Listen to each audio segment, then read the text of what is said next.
Let's take a look at how to find the area of a triangle using Heron's formula. Now, we would want to know this when we don't know the height of a triangle. So let's just say, for example, we have a triangle over here, and we know that this is 17, and this is, let's say, 7, and this is 11. But we really don't know what this triangle's height is. Okay? In other words, the height would be from here to there, and we don't know exactly what that is. Well, Heron's formula can take care of that for us. It's useful when we do not know what that height is.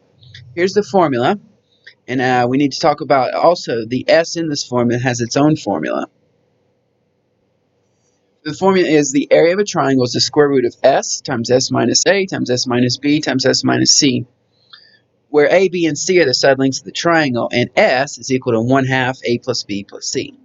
So you add up all of the sides of the triangle, and you need to cut that in half, and that will give you the S in this formula. So let's take a look.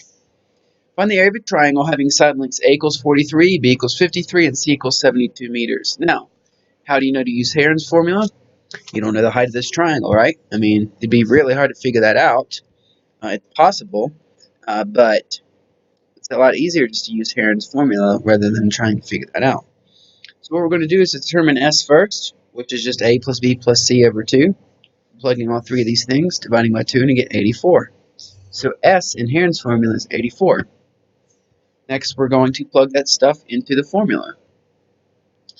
Okay, so remember it's S times S minus A, S minus B, S minus C. We're going to plug all that stuff in. Don't forget your square root. You can just plug this into the calculator, or you can simplify it. I simplified it to square root of 84 times 41 times 31 times 12. And I got 1,132 meters squared. Remember, the area is in square units because it's area. Okay, and they gave us meters, so the answer is meters squared. So the final area of our triangle is 1,132. Just to give you some perspective, I have no idea what this triangle looks like, but the area inside of it is 1,132 meters squared. Okay, so all of this is how much we got there. That's it for Heron's formula. Very simple and straightforward. Remember, it's useful when you do not know the height of the triangle. If you have any other questions about this, let me know.